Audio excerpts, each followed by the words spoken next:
स्वागत है मित्रों आपका हमारे इस YouTube चैनल पे। साथियों, हमारे द्वारा यूपी ट्रिपल एससी की पेड सीरीज का आयोजन किया जा रहा है, जिसमें हम उन्हीं प्रश्नों को शामिल करेंगे जो विगत वर्षों की वनडे परीक्षाओं में पूछे गए हों या ऐसे प्रश्न होंगे जिनकी आने की संभावनाएं अधिक होंगी। तो ज़्यादा देर न करते हुए शुरू करते हैं जीएस हिस्ट्री का पहला पार्ट। पहला क्वेश्चन देखेंगे हम लोग। हाथी गुफा अभिलेख संबंधित है खारवेल से, सातवाहनों से, चालुक्यों से, गुप्तों से। इसका राइट आंसर होगा ए, खारवेलों से इसका संबंध रहा है हाथी गुफा अभिलेख से। आगे देखेंगे हम लोग। फाहियान के दरबार में आया था चंद्रगुप्त। फाहियान किसके दरबार में आया था? चंद्रगुप्त, विक्रमादित्य, समुद्रगुप्त, कुमारगुप्त, श्रीगुप्त। इसका राइट आंसर होगा ए, चंद्रगुप्त विक्रमादित्य के दरबार में ये आया था। विक्रमादित्य की उपाधि चंद्रगुप्त ने पहली बार धारण की थी। अंतिम में हेमू सिंधु शासक रहा जिसने विक्रमादित्य की उपाधि धारण की है। आगे देखेंगे हम लोग। इलाहाबाद प्रशस्ति समुद्रगुप्त के नाम पर जानी जाती है। कुमारगुप्त ने नालंदा विश्वविद्यालय की स्थापना की थी। श्रीगुप्त ने गुप्त वंश की स्थापना की थी। आगे देखेंगे हम लोग। सीयू के नाम से किसका यात्रा वृत्तांत जाना जाता है? फाहियान, हेनसांग, इत्सिंग, स्वांग, सुंगयोंग। इसका राइट आंसर होगा बी, हेनसांग। हेनसांग का यात्रा वृत्तांत सुयुकी के नाम से जाना जाता है। आगे देखें हम लोग। जूनागढ़ अभिलेख संबंधित है समुद्रगुप्त से, यशोवर्मन से, राजा भोज से, राजा रुद्रमन से। इसका राइट आंसर होगा डी। डी इसका राइट आंसर होगा, राजा रुद्रमन से। समुद्रगुप्त से इलाहाबाद प्रशस्ति का अभिलेख संबंधित रहा है। आगे देखेंगे हम लोग। भारतवर्ष का सर्वप्रथम उल्लेख कहाँ से प्राप्त होता है? ऐहोल अभिलेख, मंदसौर अभिलेख से, नासिक अभिलेख से, हाथी गुफा अभिलेख से। इसका राइट आंसर होगा डी, हाथी गुफा अभिलेख से भारतवर्ष का सर्वप्रथम उल्लेख प्राप्त होता है। आइए देखेंगे हम लोग। सती प्रथा का उल्लेख किस अभिलेख से प्राप्त होता है? प्रयाग स्तंभ से, ग्वालियर अभिलेख से, भीतरी अभिलेख से, एरण अभिलेख से। इसका राइट आंसर होगा डी, एरण अभिलेख से। एरण अभिलेख से पहली बार सती प्रथा का उल्लेख मिलता है। इसमें गुप्तों के सेनापति के अपनी पत्नी के उनके मरने पर उनके पति का सती होने का उल्लेख प्राप्त होता है। आगे देखेंगे हम लोग। भारत में सबसे पुराना हस्त कुठार कहाँ से प्राप्त हुआ? मेलन घाटी, सोहन घाटी, नर्मदा घाटी, गंगा घाटी। इसका राइट आंसर होगा बी, बेलन घाटी, सोहन घाटी। आगे देखेंगे हम लोग। मनुष्य ने सबसे पहले किस पालतू जानवर को पाला? हाथी, घोड़ा, कुत्ता, गाय। इसका राइट आंसर होगा सी, कुत्ता। गाय को वैदिक युग में पाला गया। घोड़े के भी शिकार के रूप में जब से प्रयोग किया गया, जब युद्धों के रूप में प्रयोग किया जाने लगा, तब घोड़े का प्रयोग युद्ध के रूप में प्रयोग बृहद पैमाने पर किया जाने लगा। गाय सबसे श्रद्धेय वैदिक युग में सबसे श्रद्धेय जंतु था। और हाथी विशाल काय रहा होगा, इस बार हाथी नहीं पाला गया। बाद में उसको पालने की प्रथा कर चली गई, चालू की गई। युद्धों में इसका प्रयोग किए जाने लगा। विशाल काय हाथी को बस हाथियों को युद्ध में लाया जाता था और लड़ाया जाता था। आगे देखेंगे हम लोग। गढ़ता आवास के साक्ष्य कहाँ से प्राप्त हुए? राखी गढ़ी, बुर्ज होम, सराय नहर, मेहरगढ़। इसका राइट आंसर होगा बी, बुर्ज होम से। बुर्ज होम से गर्द आवास के साक्ष्य प्राप्त हुए हैं। कृषि के भी साक्ष्य प्राप्त होते हैं। आगे देखेंगे हम लोग। आग का आविष्कार किस काल में हुआ? पुरापाषाण, मध्यपाषाण, नवपाषाण, ऐतिहासिक काल। का राइट आंसर होगा पुरापाषाण काल में आग का आविष्कार हो रहा है। नवपाषाण काल में पहिए का आविष्कार हो रहा है। आगे देखेंगे हम लोग। हाथी का सबसे पुराना जीवाश्म कहाँ से प्राप्त हुआ?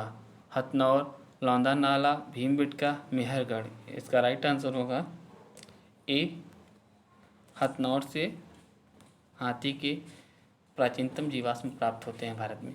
आगे देखेंगे हम लोग। कृषि के प्राचीनतम साक्ष्य कहाँ से प्राप्त होते हैं? बुर्ज होम, कोल्डीवा, बेल्लोरी, मेहरगढ़। इसका राइट आंसर होगा डी, मेहरगढ़ से कृषि का साक्ष्य प्राप्त होते हैं।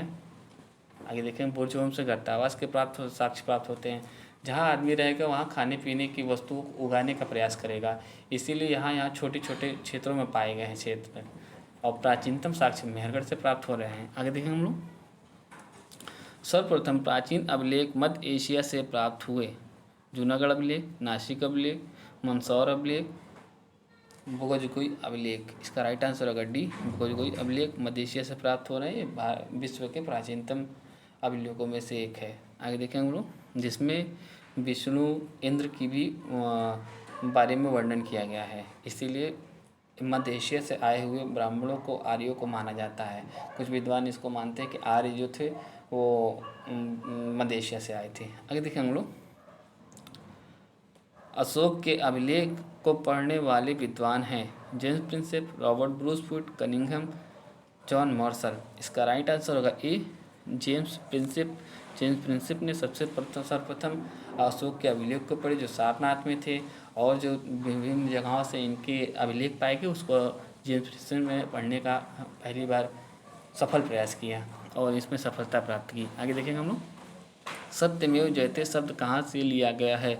मनुस्मृति से, भगवत गीता से, ऋग्वेद से, मंडूको उपनिषद से।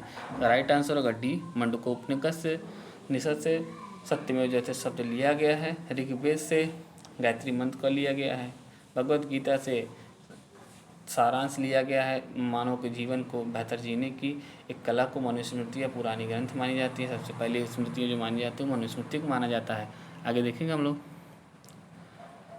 भारतीय दर्शन की प्रारंभिक शाखा है संख्या दर्शन, मीमांसा दर्शन, चारवाक दर्शन, वैषयिक दर्शन। इसका राइट आंसर होगा ए, संख्या दर्शन को सर्वप्रथम दर्शन माना जाता है। चारवाक दर्शन चारवाक का था।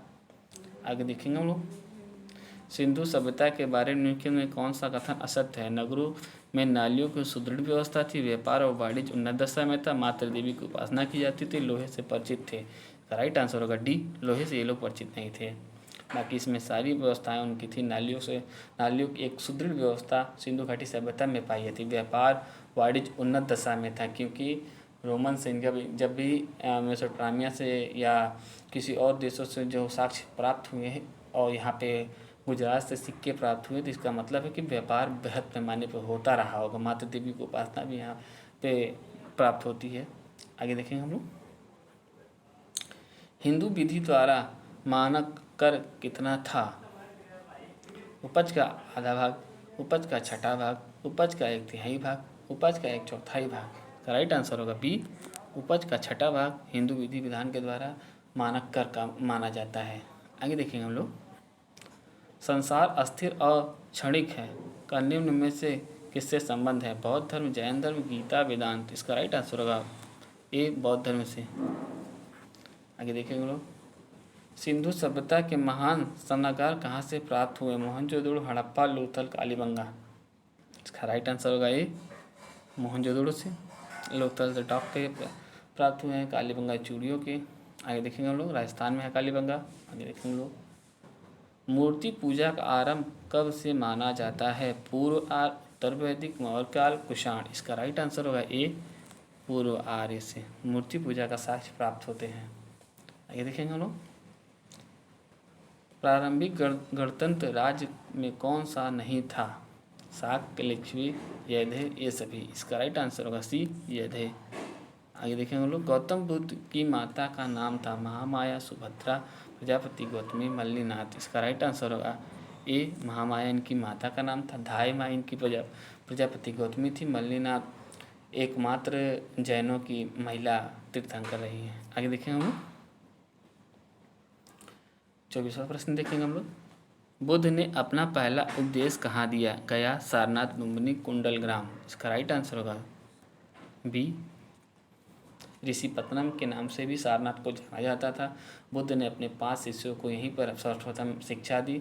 इससे पहले भी इन्होंने अपनी शिक्षा देने का प्रयास किया था, लेकिन बुद्ध को उतना ज्ञान नहीं था, इसलिए वो शिष्य उनके वहाँ से उठ के चले गए। फिर उन्होंने ये गया गए, गया में इनको ज्ञान प्राप्त हुआ। गया से ज्ञान प्राप्त करके इन्होंने देश का भ्रमण किया और आके सारनाथ में इन्होंने पहले बार उपदेश दिया। आगे देखेंगे हम लोग, बुद्ध के प्रसिद्ध अनुयायी शासकों में कौन सा शासक नहीं है? बिम्बिसार, प्रसेनजित, उदयन, चंद्रगुप्त। इसका राइट आंसर होगा डी, चंद्रगुप्त बौद्ध धर्म को न मान के जैन धर्म को मानता था। सुवर्णबेलगोला में इसने अपनी देह को त्याग दिया और भारत का चक्रवर्ती सम्राट माना जाता है। इसने इन्होंने गुप्त साम्राज्य की स्थापना की। इनके गुरु का नाम चाणक्य था। इन्होंने घनानंद को उसके पद से हटाकर अपनी एक मौर्य डायनेस्टी का स्थापना की। मैं यहीं से हमारा क्वेश्चन आंसर समाप्त होता है। मैं आशा करता हूँ कि हमारा छोटा सा प्रयास आपको पसंद आया होगा। प्रतिदिन साथियों हम आपके सामने यूपी पेट के लिए टेस्ट सीरीज आयोजित करेंगे। मुझे भरोसा है कि हमारा यह छोटा सा प्रयास आपकी आगामी परीक्षा के लिए सहायक सिद्ध होगा। तो ज़्यादा देर न करते अपनी बातों को समाप्त करता हूँ। यदि आपको मेरा ये प्रोग्राम पसंद आया हो तो लाइक और सब्सक्राइब कीजिए। जय हिंद, जय भारत, नमस्कार।